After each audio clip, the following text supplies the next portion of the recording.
नमो अरिहन्ताणं नमो सिद्धाणं नमो आयर्याणं नमो अजायाणं नमो लोये सवसाहूणं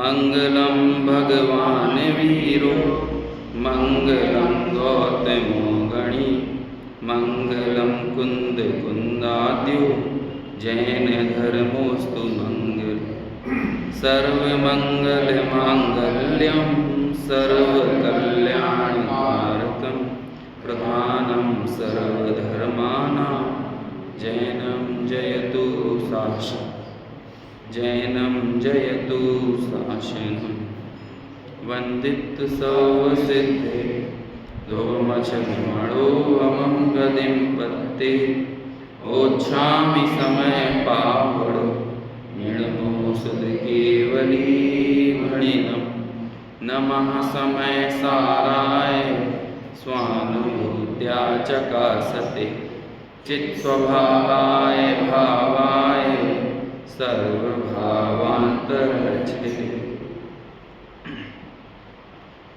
समय सार ग्रंथ की 137 नंबर से लेकर 140 नंबर तक की 4 गाथाएं हैं, जिनकी गाथाओं का सामान्य अर्थ कल हमने किया था। और बहुत ही सरल शब्दों में आचार्य ने ये कहा कि पुद्गल द्रव्य का परिणाम जीव से भिन्न है और जीव का परिणाम पुद्गल द्रव्य से भिन्न है। भाव कर्म को या राग को यहाँ पर जीव का परिणाम कह रहे हैं और जो द्रव्य कर्म है उसे पुद्गल द्रव्य का परिणाम कहा गया है। उसके पीछे तर्क ये दिया कि यद्यपि जीव और पुद्गल दोनों के मिलने से ही कर्म पैदा होते हैं, लेकिन कर्मों में कर्म कभी भी जीव रूप परिणमित नहीं होते, कर्म हमेशा पुद्गल रूप ही रहते हैं। तो जो पुद्गल रूप ही रहे, एक मेक होने के बाद भी जिन्होंने अपने पुद्गलत्व को नहीं छोड़ा, तो वो किसका परिणाम होगा? वो पुद्गल का ही परिणाम है। और इसी तरह कर्मों के और जीव के संयोग से राग पैदा हुआ, तो वो राग किसका परिणाम है? तो कहते हैं वो राग रूप कभी पुद्गल परिणमित नहीं होता, बल्कि राग रूप जो परिणमित होता है वो कौन है? जीव ही है। इसलिए अज्ञान भाव को तो यहाँ पर क्या कहा है? जो अज्ञान रूप विकार है उसको जीव का परिणाम कहा, और जो द्रव्य कर्म है उसको पुद्गल का परिणाम कहा गया है।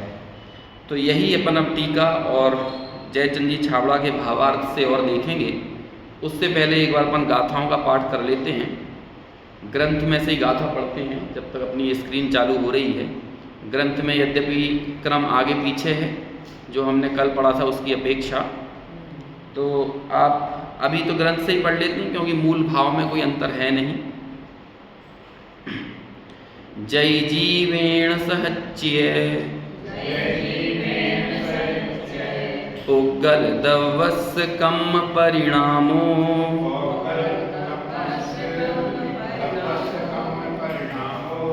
एवं पुद्गल जीवा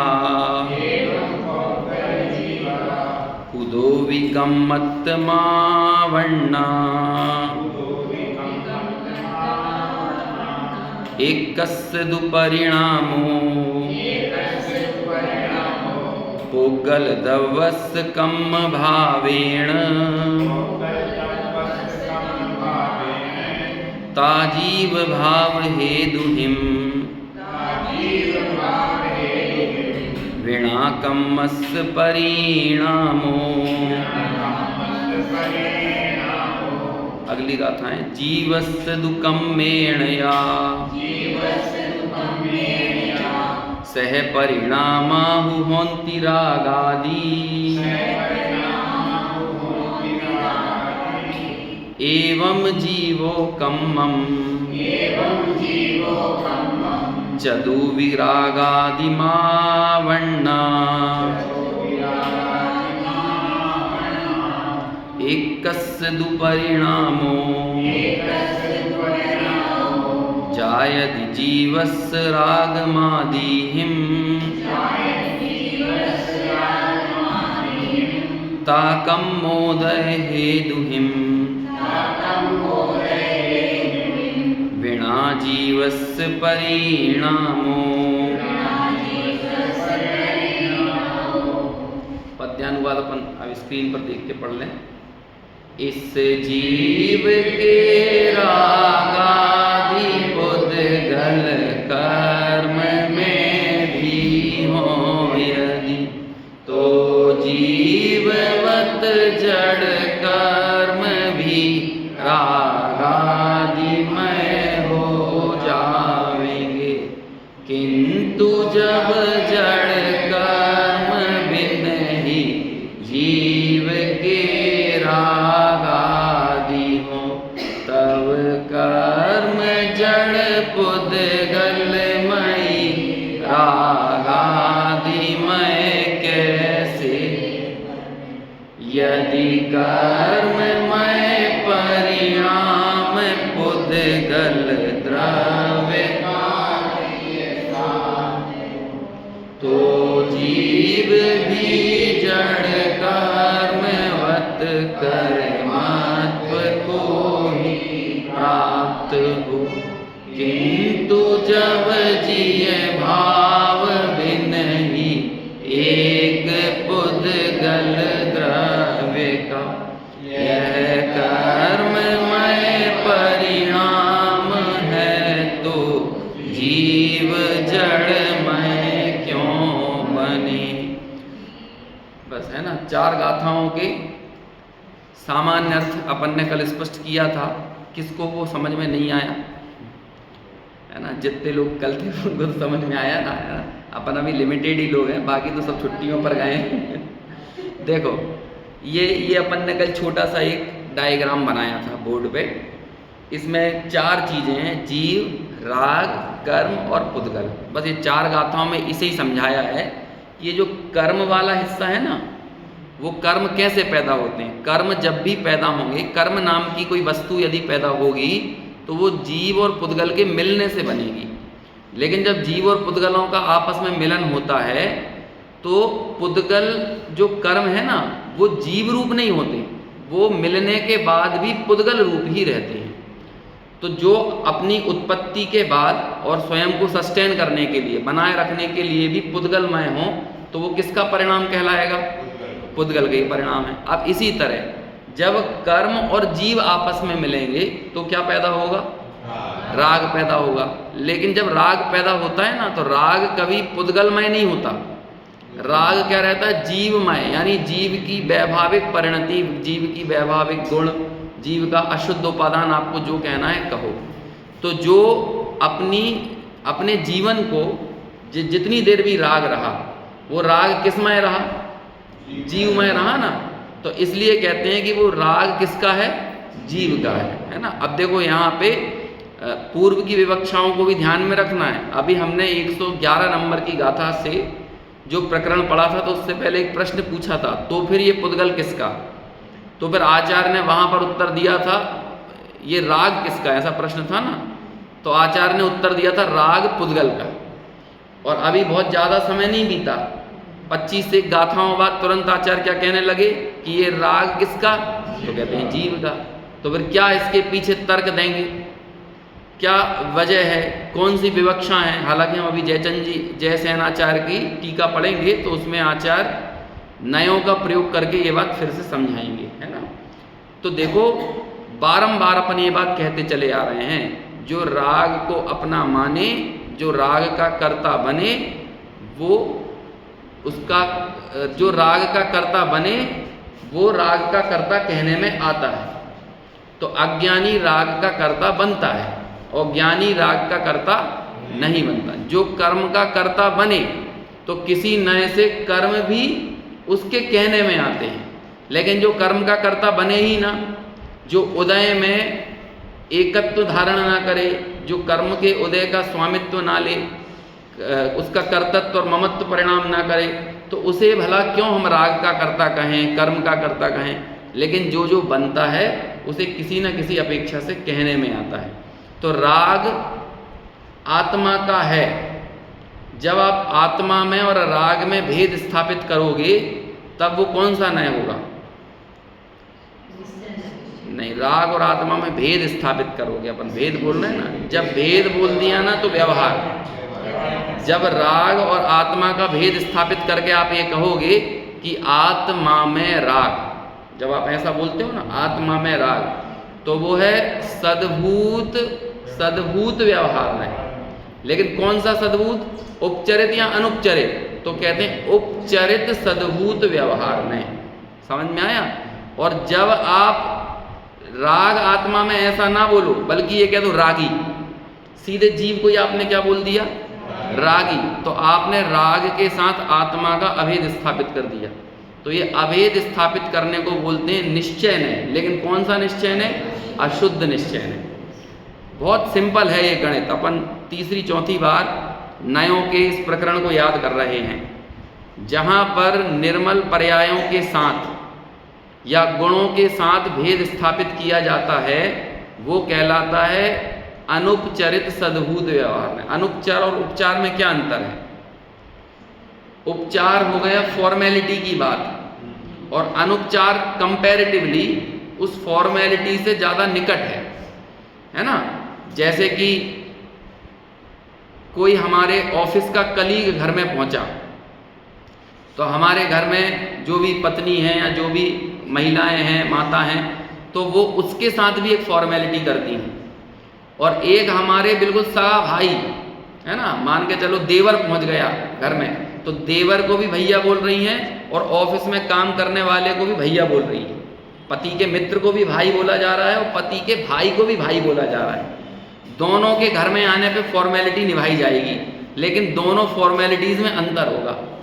जो भाई होगा उसके साथ थोड़ी नज़दीकी है, तो अपन ये कहेंगे, हो सकता है बहुत पूछे भी ना, भैया चाय लोगे, बैठ जाओ, बार बार ये बोलेंगे नहीं, है ना, नेचुरल सारी की सारी प्रक्रिया करेंगे सम्मान की, लेकिन उस सम्मान की प्रक्रिया में फॉर्मेलिटी नहीं होगी क्योंकि नज़दीक का हो गया ना।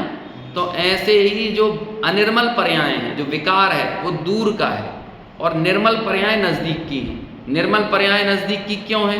क्योंकि निर्मल पर्याय स्वभाव के अवलंबन से होती हैं, तो जो स्वभाव के आश्रय से हो वो नज़दीक का होगा, और जो पुद्गल के आश्रय से हो, परद्रव्य के आश्रय से हो, परद्रव्य के अवलंबन से हो, वो क्या होगा? क्योंकि परद्रव्य दूर है तो परद्रव्य के अवलंबन से होने वाली पर्याय भी दूर होंगी। तो वो दूर वाली पर्यायों के साथ जब संबंध स्थापित किया जाएगा तो वो कहलाएगा उपचरित सद्भूत। अब चूंकि है पर्याय, पर्याय है तो पर्याय होगी तो जीव की ही कोई पर्याय होगी ना, लेकिन वो पर्याय कौन सी पर्याय? विकारी पर्याय। विकारी पर्याय क्यों है? क्योंकि परद्रव्य के अवलंबन से हो रही है, तो इसलिए उपचरित। और सद्भूत क्यों है? क्योंकि वो मुझ में ही हो रही है, तो इसलिए सद्भूत है। तो विकारी पर्याय के साथ भेद स्थापित करना उपचरित सद्भूत व्यवहार नहीं। और आत्मा के गुणों के साथ अथवा निर्मल पर्यायों के साथ भेद स्थापित करना, ये कौन सा नय है? अनुपचरित सद्भूत व्यवहार नय। अभी मैंने असद्भूत का यहाँ पर जिक्र नहीं किया क्योंकि असद्भूत का कोई प्रकरण ही नहीं है। अब असद्भूत कहेंगे तो किसको कहेंगे? अभी ये जयसेनाचार्य की टीका में आएगी ये सब बात। जो शरीर से बाहर की चीज़ें हैं, अभी हम याद कर लें, है ना, हालांकि अभी प्रकरण में नहीं है वो बात, लेकिन फिर भी याद तो कर लें ना। जब सद्भूत को याद किया है, बार बार दोहराने से हमारी बुद्धि में, धारणा में बातें बैठती हैं। सद्भूत किसे कहते हैं? पर्यायों के, है ना, अनिर्मल अथवा निर्मल पर्याय या गुणों के साथ जहाँ पर आप भेद स्थापित करते हो। असद्भूत किसे कहते हैं? शरीर के बाहर के पदार्थ, उनके साथ जब संबंध स्थापित किया जाए तो वो होता है उपचरित असद्भूत व्यवहार। नय मेरी पत्नी, मेरी माता, मेरे पिता, मेरा मकान, मेरी दुकान, ये सब क्या हो गए? शरीर से दूर की चीज़ें हैं ना। मेरा गांव, मेरा नगर, मेरा देश, ये सब उपचरित असद्भूत व्यवहार नय से जीव के कहे जाते हैं। और शरीर, शरीर जीव का है, ये कौन से नय से कहा जाएगा? अनुपचरित। उपचरित में नज़दीक का हो गया ना, जो नज़दीक का होता है वो अनुपचार और जो दूर का होता है वो उपचार। अभी भले शरीर को आत्मा का कहा जा रहा है, लेकिन शरीर की सत्ता आत्मा में नहीं है। पर्यायों की सत्ता जैसे आत्मा में है, ऐसे शरीर की सत्ता आत्मा में नहीं है। तो इसलिए जिसकी सत्ता नहीं हो वो असद्भूत और जिसकी सत्ता हो वो सद्भूत। लेकिन जिसकी सत्ता के साथ मेरी थोड़ी दूरी हो वो है वो उपचार, और जिसके साथ थोड़ी नजदीकी हो वो क्या है? अनुपचार। अब जिसमें मेरी सत्ता नहीं है, घर मकान स्त्री पुत्र मित्र कुटुंब, तो ये क्या हो गए? असद्भूत, लेकिन दूरी ज्यादा है इसलिए उपचरित असद्भूत। और शरीर के साथ क्या है? अनुपचरित असद्भूत, सत्ता तो नहीं। अब ऐसे ही शरीर होते हैं 5 तरह के। कौन कौन से हैं? हमें तो एक ही पता है औदारिक, वैक्रियक, आहारक, तेजस और कारमाण। आपके कितने हैं? हम सब लोग कितने हैं? 3 हैं। कौन कौन से नहीं हैं? वैक्रियक और आहारक शरीर। वैक्रियक शरीर तो मुनिराजों का जो विशिष्ट विक्रिया उनको रिद्धि पैदा होती है तो उस दिशा में होता है, नहीं सॉरी आहारक होता है उनका। और वैक्रियक शरीर जो है वो होता है देवों के और नारकियों के, ठीक है ना। तो 2 शरीर तो हमारे अभी है नहीं। अधिकतम शरीर हमने पढ़ा है शास्त्रों में, ज़्यादा दूर नहीं जाओ तो लघु जैन सिद्धांत प्रवेशिका में आपने पढ़ा होगा किसी जीव के अधिकतम 4 शरीर हो सकते हैं और मिनिमम 2 शरीर हो सकते हैं। अभी बाहर जाके आप ये बातें करो तो क्या भूत प्रेत वाली बातें करो, 4 शरीर है ना, तो होते हैं 4 शरीर। 3 तो अपने ही है ना। कौन कौन से? ये दिखता है स्थूल शरीर दिखता है, इसका नाम स्थूल है ना। उधर यानी होता है बड़ा, है ना। तो जो बड़ा यानी स्थूल हो वो कहलाता है औदारिक। तो ये हमारा औदारिक शरीर है, ये सबको दिखता है, लेकिन सूक्ष्म कारमाण और तेजस शरीर नहीं दिखते। अब कारमाण शरीर मतलब होता है जो 8 कर्म है ना वो भी शरीर हैं, कारमाण शरीर हैं। तो जीव के कर्म जब आप ऐसा बोलोगे तो वो कौन से नए की बात हो गई?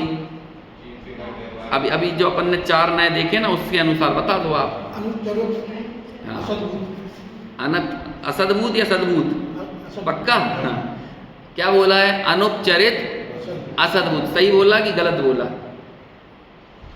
अभी अपन कक्षा के फॉर्म में बात कर सकते हैं ना यहाँ पे मुझे लगता है कि कक्षा के फॉर्म में बात करते रहना चाहिए, नहीं तो आगे पाठ पीछे सपाट होता रहता है। उपचरित सद्भूत या अनुपचरित? जीव का कर्म। अब आप देखना एक बार, कर्म जीव के हैं, ये जीव की पर्याय है या कर्म तो पुद्गल रूप ही रहे। कर्म के निमित्त से जो विकारी पर्याय हुए वो अलग चीज है।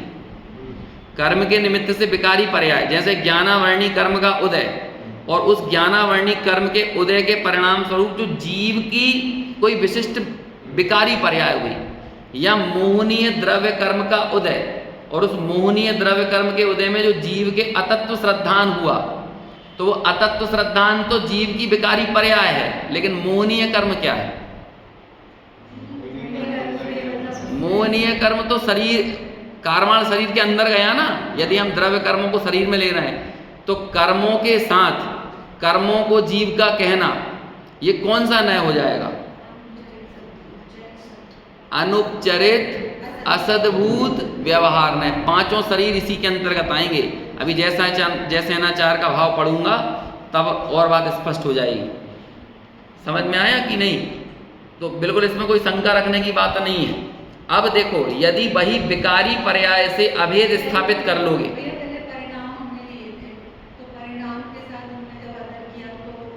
हाँ तो आ गए सद्भूत। हाँ हाँ, ये कर्म परिणाम, यही तो बता रहे हैं। ये जो गाथाएं चल रही है ना, ये कह रहे हैं कि जो कर्म है ना, ये कर्म पुद्गल का परिणाम है। ये जो 8 कर्म है ना, ये पुद्गल का परिणाम, ये जीव का परिणाम नहीं है। लेकिन वो जीव को जो राग हो रहा है वो जीव का परिणाम है। तो राग जाएगा काय में? सद्भूत व्यवहार में, और कर्म जाएंगे असद्भूत व्यवहार में। तो लेकिन राग जाएगा उपचरित सद्भूत में और कर्म जाएंगे अनुपचरित असद्भूत में। समझ में आया कि नहीं है? अच्छा, अब आगे बढ़ो। राग के साथ आत्मा का अभेद स्थापित कर लिया जाए तो कौन सा न्याय हो जाएगा? भेद सो निश्चय और अभेद सो, उल्टा बोल दिया मैंने, भेद सो व्यवहार और अभेद सो निश्चय। तो जब आपने राग से अभेद स्थापित कर दिया, अब आप ये नहीं बोल रहे जीव में राग, बल्कि आप सीधे बोल रहे हो रागी। ये कौन है? रागी, मिथ्या दृष्टि, बहिरात्मा। अभी आप ये नहीं बोल रहे जीव में मिथ्या दर्शन, बल्कि सीधे क्या बोल रहे हो, मिथ्या दृष्टि। रागी, कसाई, बहिरात्मा, पापी, तो ये सारी चीजें कौन से नय की बात हो गई, निश्चय नय है। कौन सा निश्चय, अशुद्ध निश्चय नय। ये अशुद्ध निश्चय नय का प्रयोग सम्यक दृष्टि पे क्यों नहीं होता, क्योंकि उसका अब अशुद्ध परिणमन रहा नहीं। हालांकि शुद्ध परिणमन सम्यक दृष्टि का पूरी तरह शुरू नहीं हुआ, लेकिन एक देश शुद्ध हुआ कि नहीं, तो एक देश शुद्ध परिणमन को बताने वाला एक अलग नय है। तो इसलिए एक जो देश शुद्ध पर्यायों से जो अभेद स्थापित करे। अब देखना, जीव में सम्यक दर्शन ज्ञान चारित्र कौन से नय का विषय, भेद कर दिया ना अभी। जीव में सम्यक दर्शन ज्ञान चारित्र, जीव में दर्शन ज्ञान चारित्र, ये कौन से नय का विषय। चलो सम्यक दर्शन को छोड़ो, जीव में जीव अलग और दर्शन ज्ञान चारित्र अलग, तो भेद हो गया कि नहीं। सद्भूत व्यवहार ने, लेकिन कौन सा, अनुपचरित। यही तो मैं बोल रहा था ना, निर्मल पर्यायों से या गुणों से जब आप भेद स्थापित करते हो तो कौन सा नय है, ये बहुत जरूरी है। इसलिए ये जरूरी है कि नय चक्र की बात कहाँ पर आई है, नयों की बात, ये निश्चय व्यवहार की बात कहाँ पर आई है। तो लोग कहेंगे नय चक्र में आई है, नय चक्र में नहीं आई, समय सार में आई है। और जो फेमस नय चक्र है ना, एक देवसेनाचार्य का लिखा हुआ नय चक्र है और एक माइल धवल का लिखा हुआ नय चक्र है। ये दोनों ही नय चक्र लिखने वालों ने मालूम क्या कहा है, एक ने कहा है कि मैं समय सार को समझने के लिए नय चक्र लिख रहा हूँ, क्योंकि समय सार में निश्चय व्यवहार उपचरित अनुपचरित है ना, ये सब टीकाओं में भी ये बात आई है, जयसेन वगैरह की, अमृतचंद्र की। और दूसरे ने तो इतना लिख दिया कि मैंने 8वीं गाथा, 11वीं गाथा और 143 या 144 एक अभी आने वाली है ना, बस ये 144, ये 3 गाथाओं को समझने के लिए मैंने नय चक्र लिखा है। अब आप सोचो कितनी रस्साकस्सी वाला काम है। हम लोगों को ऐसा लगता है कि बस क्या कहते हैं, चुटकी बजाते से थोड़ा सा हल्का फुल्का सा अपना बुद्धि का इनपुट देके काम हो जाएगा। धुन लगती है, धुन, तब जाकर ये बात। 13 साल तक गुरुदेव ने संप्रदाय में रह के ये पढ़ते रहे। 13 साल बाद उनकी, सोचो 13 साल में कितनी बार पढ़ा होगा। ऑन एवरेज यदि हम मान के चलें 1 साल में कोई 1 बार पढ़ रहा है, हालांकि ये नहीं, यदि आप अनवरत रूप से पढ़ो तो आप बहुत अच्छे से डूब के भी पढ़ोगे ना, तो महीने 2 महीने में समय सार पढ़ लोगे, है ना। और वो 13 साल तक इतने डूबे, तो मैं आश्चर्य की बात नहीं है 100 बार पढ़ा होगा कम से कम 13 साल में। और फिर जो परिवर्तन के बाद 19 बार तो व्याख्यान किए, और व्यक्तिगत उस चीज का कितना अभ्यास हुआ होगा। और हम लोगों को तो ऐसा यदि लगे कि पहली बार में ही पूरा का पूरा आत्मबोध हो जाए, है ना, और नहीं हो तो अंदर में अकुलाहट होने लगे, उकताहट होने लगे, तो ये उकताहट का मार्ग नहीं है, बहुत ठहरने का मार्ग है। एक एक गाथाओं में, शब्दों में ये रुकना पड़ता है, ठहरना पड़ता है। समझ में आया। ये तो क्या कहें, कोड वर्ड है, कोड वर्ड में लिखी हुई गाथाएं हैं। इसे डिकोड करने के लिए आपको उसके एक एक शब्द में, पंक्ति में, गहराई में भीतर जाना पड़ेगा। अब मैं मात्र ये 2 प्रश्नों का ही मूल्यांकन करो एक बार, कि एक ही आचार्य एक ही ग्रंथ में कहीं राग का कर्ता आत्मा को कहते हैं और कहीं राग का कर्ता आत्मा नहीं पुद्गल है ऐसा कहते हैं। और इन गाथाओं में तो 4 गाथाओं में इस बात पर जोर लगा रहे हैं कि राग का कर्ता कौन है, राग का कर्ता जीव है ना, राग पुद्गल में नहीं है, इस बात पर जोर लगा रहे हैं। और पहले का जोर काहे पे लगाया था कि वो राग किसका, तो उन्होंने किया पुद्गल का। बस ऐसा ही है। कल आपसे एक बात कही थी कि देखो, जो आदमी आपको बंधन में किए हुए है, तो बंधन से छुड़ाने के लिए आपको उसको ही देखना पड़ेगा। लेकिन जब आपको पता चलेगा ये बंधन मेरे ही गलती और मेरे दोष के कारण है, तो फिर उससे बाहर निकलने का प्रयास आप स्वयं करोगे। ऊंट वाला उदाहरण दिया था ना कल अपन ने, 99 ऊंट को तो खूंटे से और रस्सी से बांधा गया, लेकिन 100वां ऊंट जो है उस पर सिर्फ एक्टिंग की गई। तो वो 100वां ऊंट किससे बंधा था, ना खूंटे से ना रस्सी से, वो बंधा था अपने अज्ञान से, अपने भ्रम से। तो उसे बाहर निकलने के लिए क्या करना पड़ेगा, उसे अपना भ्रम तोड़ना पड़ेगा। ऐसे ही हमारा जो विकार है, राग है, मोह है, ये क्या है। यदि आपको इस बात का एहसास रहेगा भैया वो तो कर्म छोड़ देंगे तो निकल जाएंगे, तो हमारी दृष्टि कर्म पे रहेगी, हमारी दृष्टि अपने स्वरूप पर नहीं होगी, स्वयं के भ्रम को तोड़ने पर हमारी दृष्टि नहीं होगी। तो जब ऐसी पराधीन बुद्धि वाला जो जीव हो, वो कभी भी उस पराधीनता की मान्यता के साथ यदि मुक्त होने का सोचे तो ऐसा नहीं हो सकता, है ना। गुलाम रहते हुए ही गुलामी के खिलाफ बिगुल बजाया गया था, ऐसे ही अज्ञान अवस्था में ही अज्ञान के खिलाफ बिगुल बजाना पड़ता है। लेकिन गुलाम रहते हुए ये मानना पड़ता है स्वाधीनता मेरा जन्म सिद्ध अधिकार है। ऐसे ही अज्ञान अवस्था में ये मानना पड़ता है केवल ज्ञान यही मेरा जन्म सिद्ध अधिकार है। समझ में आया? मैं तो केवल ज्ञान की पर्याय के लिए आया हूँ, लेकिन केवल ज्ञान की पर्याय के लिए भी नहीं, मैं तो अपने लिए आया हूँ। और जब जो अपने लिए आता है उसे केवल ज्ञान मुफ्त में मिल जाता है बाय डिफॉल्ट, वो तो स्वरूप अवस्था है ना उसकी। तो ऐसी ये बातें हैं। ये 4 गाथाओं का सामान्य अर्थ तो इतना है। अभी हम इसकी देखो आत्मख्याति टीका और जयचंद जी छावड़ा का भावार्थ पढ़ते हैं। पहले भावार्थ पढ़ते हैं, अनुशीलन में भी ऐसा ही क्रम दिया है। स्क्रीन पर देखिए अब, यदि यह माना जाए कि जीव और पुद्गल कर्म मिलकर रागादि रूप परिणमते हैं, तो दोनों के रागादि रूप परिणाम सिद्ध हों, किंतु पुद्गल कर्म तो रागादि रूप कभी परिणमित नहीं होता, है ना। इसलिए पुद्गल कर्म का उदय जो कि रागादि परिणाम का निमित्त है, उससे भिन्न ही जीव का परिणाम है। बात कोई कठिन तो नहीं है इसमें। क्या कह रहे हैं? शुरू से क्या कहा? जीव और पुद्गल कर्म मिलकर रागादि रूप परिणमते हैं, तो होना क्या चाहिए था? दोनों को ही रागादि होना चाहिए था, लेकिन होता किसको है? किंतु पुद्गल कर्म तो रागादि रूप कभी परिणमित नहीं होता है। इसलिए पुद्गल कर्म का उदय वो तो क्या है? रागादि परिणाम का निमित्त तो है, लेकिन इस रागादि परिणाम का जो निमित्त है उस निमित्त से भिन्न जीव का परिणाम है। यानी राग उस निमित्त से भिन्न है। राग का उपादान जीव है और कर्म का उपादान पुद्गल है। समझ में आया ना? उपादान निमित्त से की शैली में बात करें तो हाँ हाँ हाँ, जो निमित्त तो बन रहा है जीव निमित्त तो बन रहा है कर्म में, लेकिन वो कर्म है किसका परिणाम?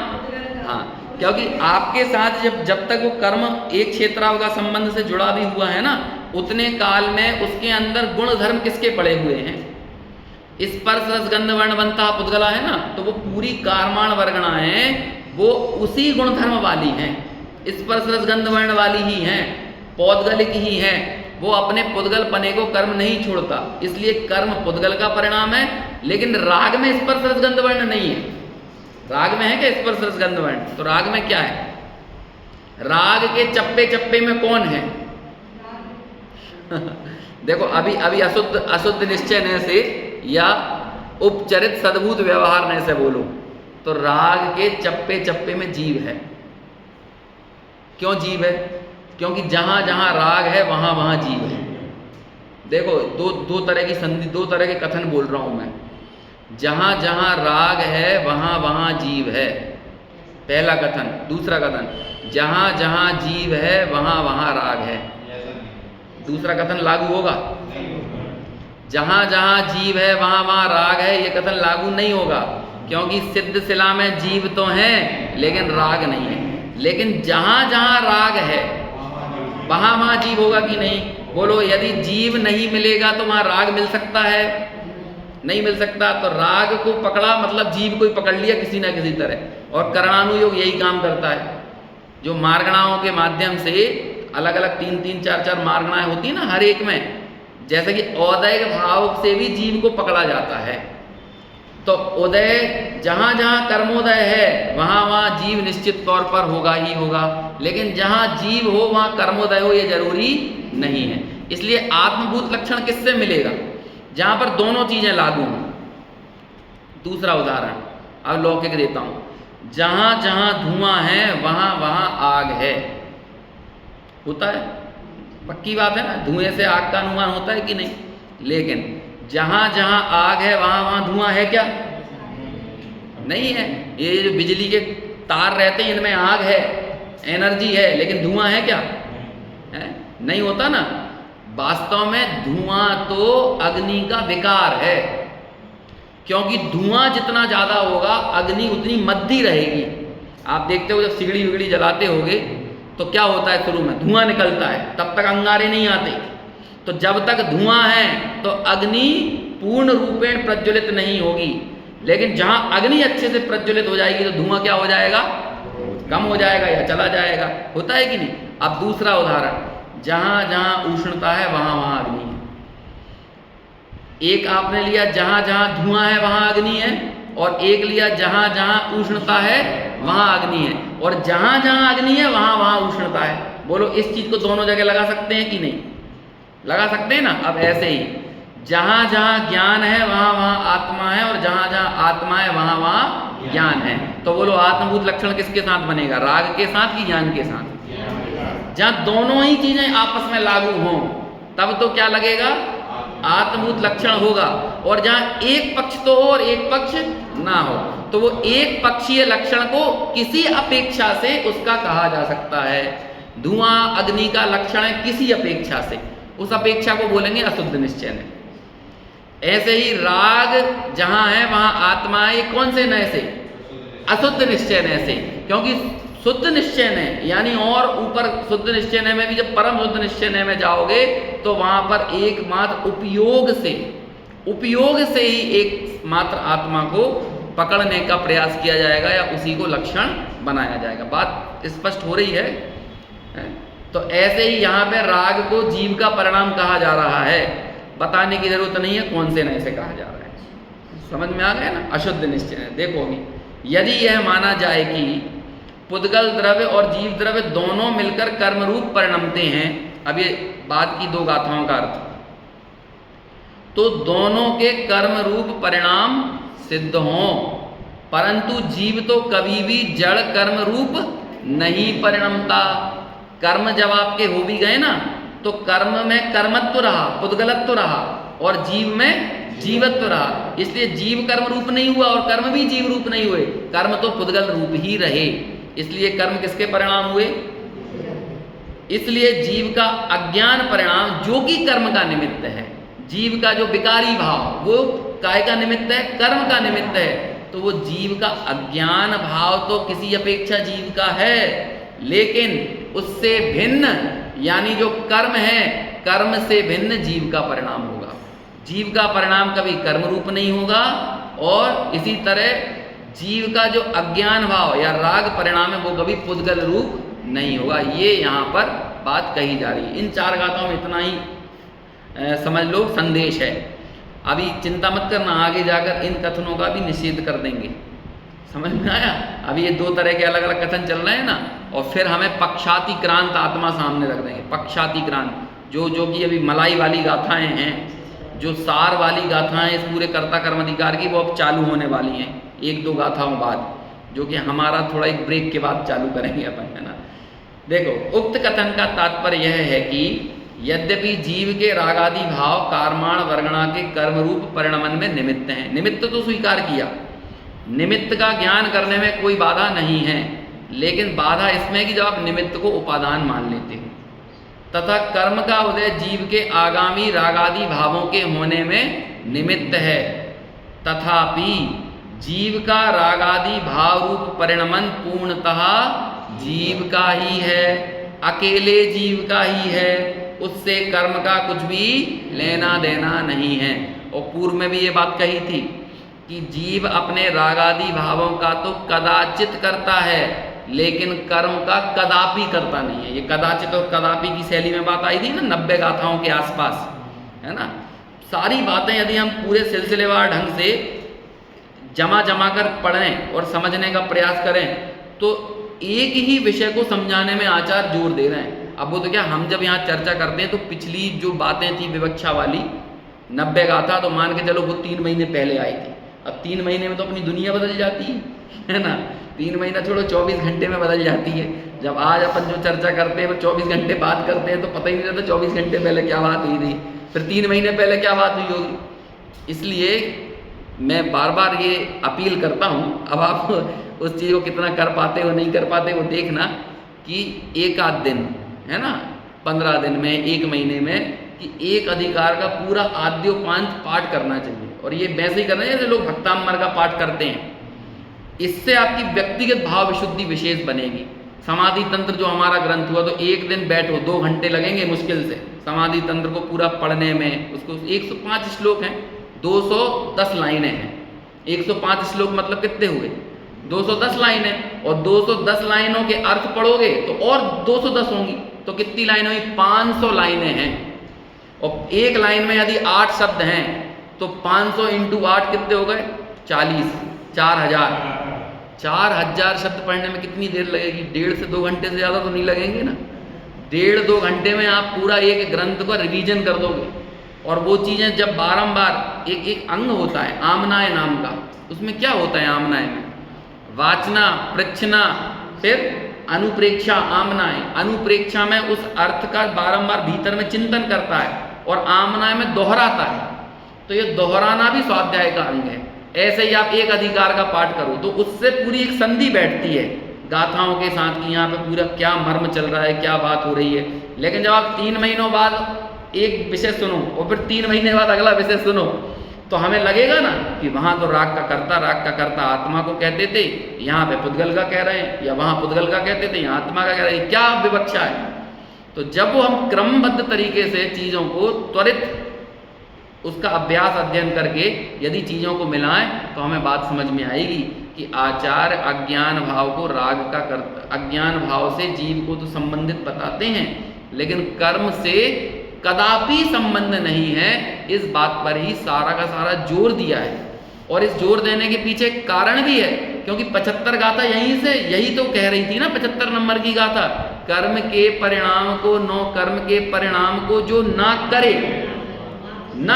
मात्र जाने। तो आचार्य, हम कब उसको करने वाले नहीं बनेंगे और कब हम जानने वाले बनेंगे? जब वो हमारा स्वरूप नहीं है किसी भी तरह से। जब ये बात हमारे मस्तिष्क में दृढ़ रूप से बैठेगी, तब हम उसके कर्ता नहीं बनेंगे।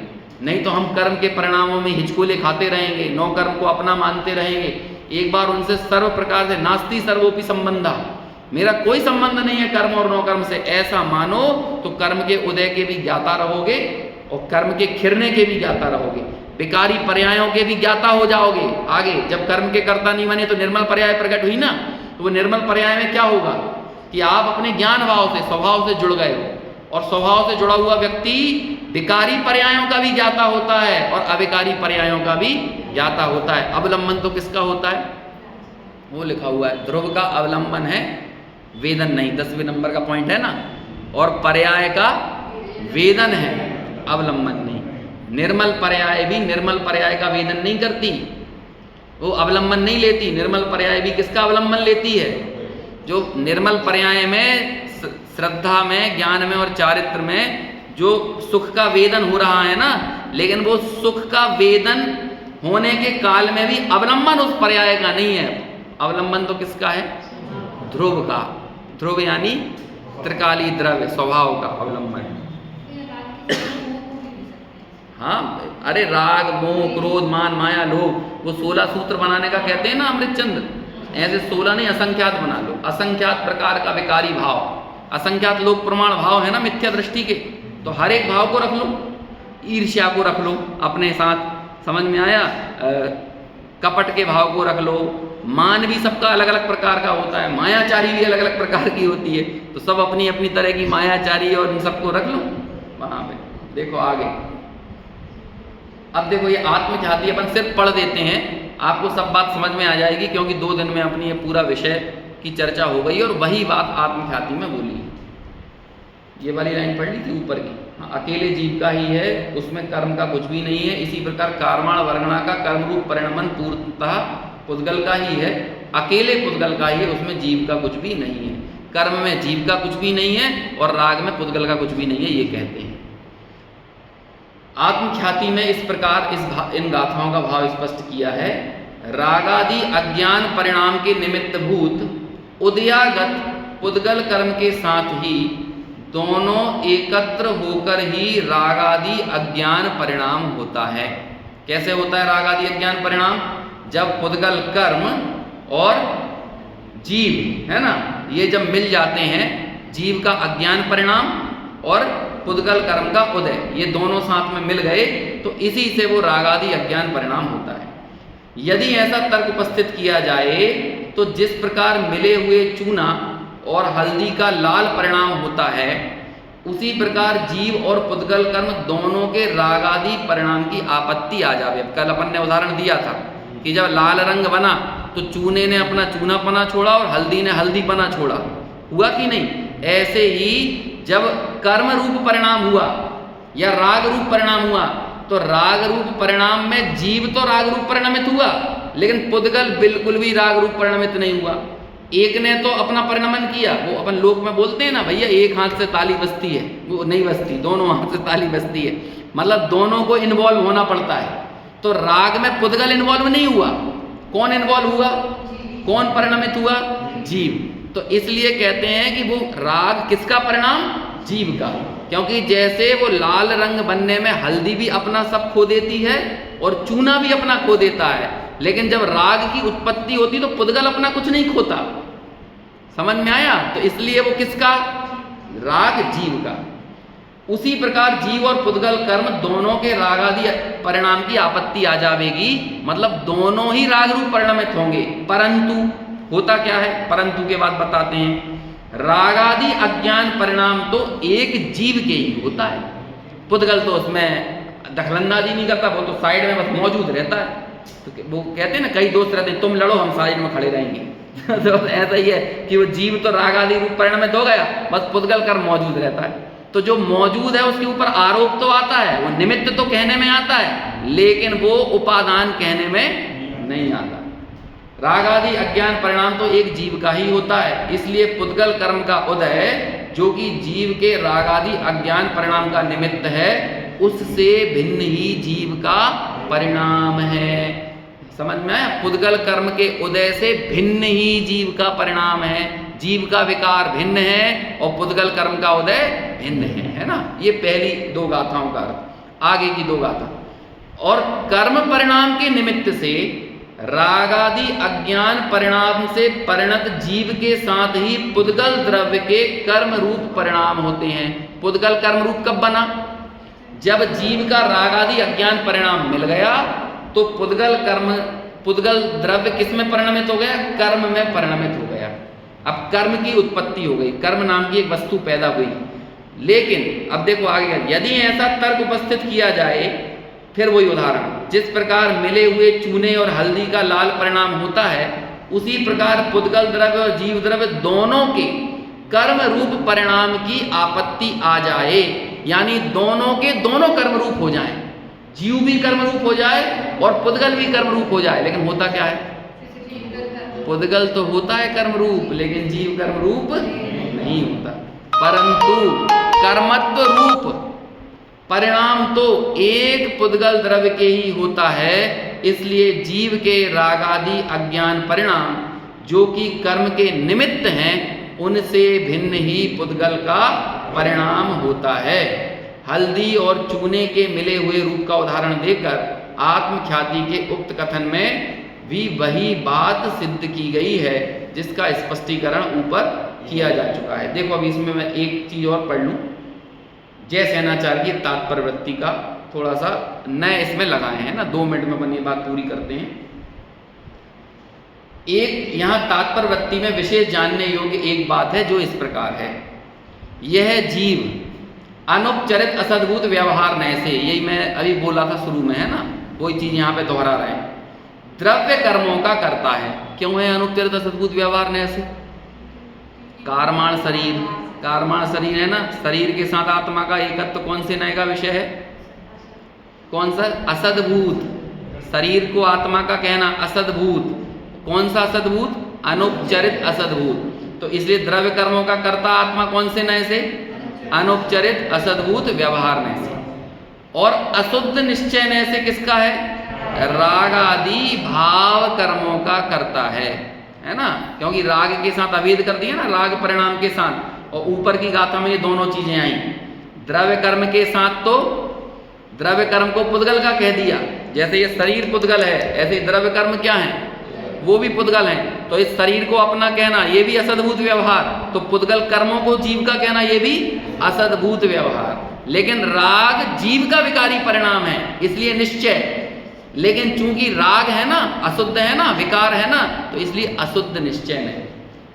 अशुद्ध निश्चय से राग आदि भाव कर्मों का करता है। यद्यपि जीव को द्रव्य कर्मों का कर्ता कहने वाले अनुपचरित असद्भूत व्यवहार की अपेक्षा से यह अशुद्ध निश्चय ने नाम पाता है, तथापि शुद्धात्म द्रव्य को विषय बनाने वाले शुद्ध निश्चय की अपेक्षा से, यदि आप त्रिकाली शुद्ध निश्चय परम शुद्ध निश्चय को देखोगे तो यह शुद्ध निश्चय क्या हो जाएगा? नीचे के सारे नए व्यवहार हो जाते हैं। जब ऊपर का नए आ जाता है तो जब दादाजी खड़े हो गए तो पिताजी के चाचा जी की कोई औकात नहीं है। समझ में आया? तो परम शुद्ध निश्चय की दृष्टि ऐसी दादाजी जैसी है। तथापि शुद्धात्म द्रव्य को विषय बनाने वाले शुद्ध नय की अपेक्षा वह वस्तुतः व्यवहार ही है, यह भावार्थ है। उक्त कथन में दो बातें ध्यान देने योग्य है। पहली बात तो यह कि यहाँ जीव को अनुपचरित असद्भूत व्यवहार नय से द्रव्य कर्मों का कर्ता कहा गया है, क्योंकि जीव का शरीर से संश्लिष्ट संबंध होने से जीव का शरीर के साथ एकत्व, ममत्व, कर्तृत्व और भोक्तृत्व बताने वाले नय को अनुपचरित असद्भूत व्यवहार नय कहते हैं। और द्रव्य कर्म क्या है? कारमाण शरीर रूप ही है, अतः उनका कर्ता जीव को बताना अनुपचरित असद्भूत व्यवहार नय का ही कार्य है। दूसरे यहाँ शुद्ध निश्चय नय से अशुद्ध निश्चय नय को व्यवहार बताया गया है। यह तो आप जानते ही हैं, पंचाध्यायी आदि ग्रंथों में परम शुद्ध निश्चय नय को नयाधिराज कहा है, सबसे बलवान है ना, सबसे बलवान दृष्टि। और उसकी अपेक्षा से सभी नयों को एक अपेक्षा से व्यवहार की कोटि में डाला गया है। तो इसलिए जब शुद्ध नय की दृष्टि से देखोगे तो राग किसका? तो शुद्ध निश्चय नय का राग है ही नहीं, शुद्ध निश्चय नय देखेगा ही नहीं उस राग को। तो जब जीव का राग नहीं है ऐसा कहा जाए तब हमें समझ लेना चाहिए यहाँ कौन सी दृष्टि है, और जीव को राग का कर्ता कहा जाए तो वहाँ पर कौन सी दृष्टि है, ये हमें ध्यान में रखना चाहिए। अब यही सब जो विषय अपना चला है इसे आप अगले 6 दिन तक ध्यान में रखिए। फिर अपन संभवतः 19 तारीख से आगे का जो विषय है, इस अधिकार की अंतिम जो 4 गाथाएं हैं उनकी चर्चा अपन 19 तारीख के आसपास करेंगे। थोड़ी डेट आगे पीछे होती है तो ग्रुप पे आपको सूचना उसकी डाल दी जाएगी।